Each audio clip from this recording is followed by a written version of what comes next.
What's up YouTube? Welcome back to the channel. Today we're going to go over some dyno event stuff. Right here guys, we have the dyno graph. We're going to go over that, and we made some improvements. We got the truck a little closer to dialed in. However, still having some issues on the dyno. Not with the truck exactly, it runs good. We're going to explain that after the footage of the dyno, guys. Also, we have new stuff going on the truck. We got CTS2, courtesy of the guys over at Diesel Automotive. Those of you guys that have been following the channel know that is who does a ton of my stuff that I'm unable to, and who I typically buy my parts from. So go check him out if you are able to. Fantastic service up there. And we got an EGT probe here along with it. We're gonna get that stuff hooked up later. That'll probably be in the next video. But first guys, let's go hop in the truck. Let's find a place to talk, and we're gonna go over the dyno results. I'll see you guys in a little bit.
Okay guys, so you saw the dyno footage. I don't know how apparent it is because I haven't personally watched that dyno footage yet, at least not on a computer. I just watched it on the tiny GoPro screen. Any of you that have filmed with a GoPro know it's not very large.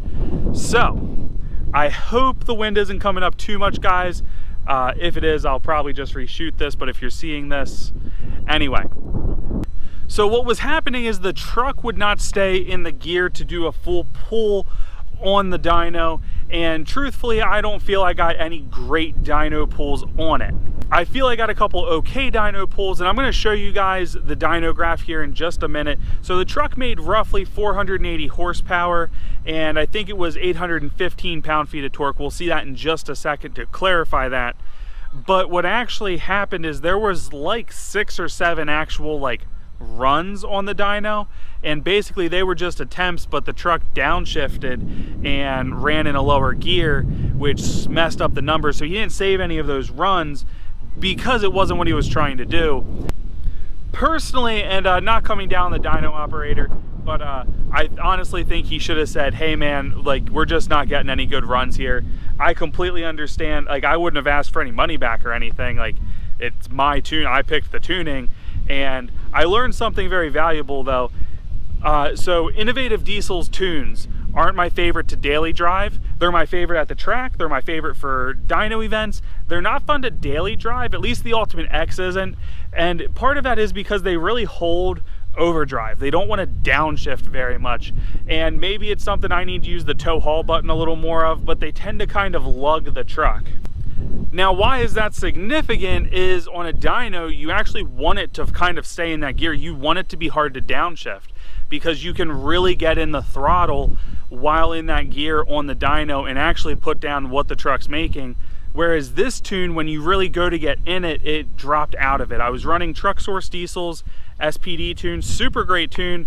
A full review of it coming soon. I love it. It's a great daily driver.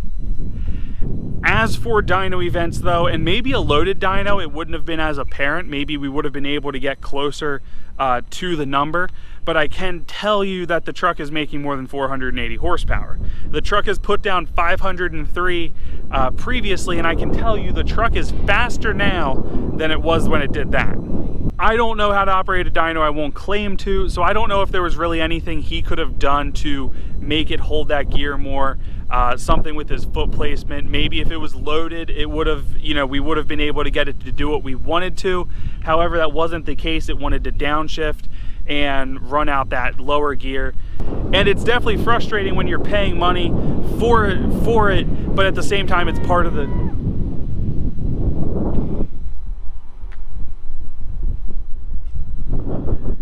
Got a little random people driving by. Anyway though, so I'm not mad about it. I'm a little frustrated, but I'm more frustrated because I probably should have asked just for a dyno tune. Tuners will do that. You can say, hey, basically what happens is they'll force it to hold that gear. They won't let it, they won't change the fueling tables or anything like that, but they just make it so that it'll hold the gear better so you can get a good dyno run in. And that's what I should have done on my part. I should have asked for that and I did not. So that's my fault. And to clarify this before we go to the actual dyno graph here is, again, if it's really fun and easy to drive on the street, the shifting is always on point. It's probably not going to want to really hold that gear when you get on the rollers. It's probably going to drop down into the lower gear. Or you're going to be super conservative on your fueling with the pedal and you're not going to get a full pull on the truck. And that's kind of what I'm noticing now. And this is all a learning curve, guys. That Truck Source Diesel tune that I'm still in the truck now, fantastic to daily drive. I love it. I get pretty good fuel economy, 14 to 15, depending on how I'm driving. That's on 35s with 20-inch wheels. You know, a relatively heavy setup down there on stock gearing, plus all the performance mods doing it. So, you know, we have a truck making a decent amount of power on a relatively larger VGT turbo, still getting pretty good fuel economy. I have no complaints about that. And again, it is fun to drive.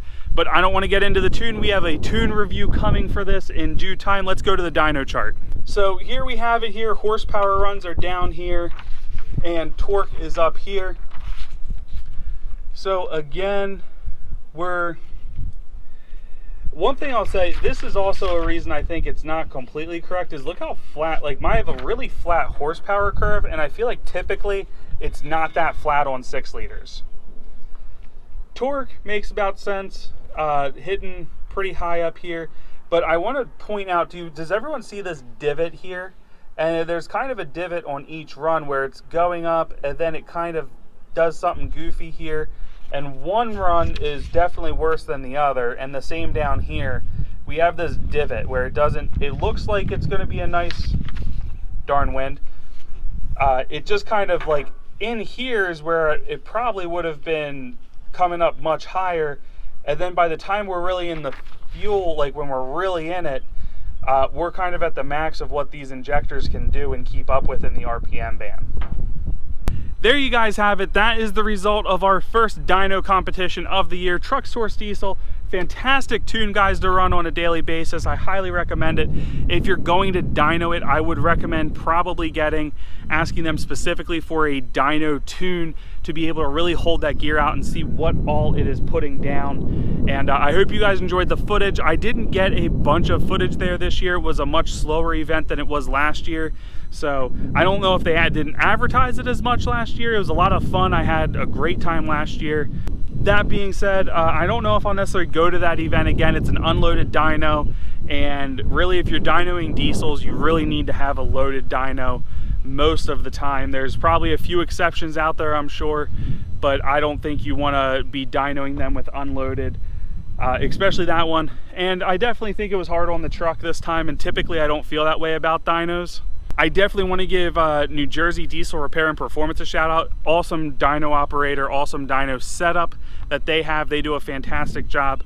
This is not the last time the truck will be on the dyno though. We are going back for more. I plan to do at least 3 different dynos with various changes being made to the truck, injectors being one of those, goofing around with fuel pressure, kind of lowering it and raising it and see what it does to our horsepower numbers, if anything, and maybe even some Fickum dyno runs as well, seeing the effects of that on the 6-liter Powerstroke. So some pretty cool, exciting stuff coming up, guys. I hope you enjoyed this upload. If you did, give it a big thumbs up. Don't forget to hit that subscribe button if you haven't already, guys, and I'll see you in the next upload.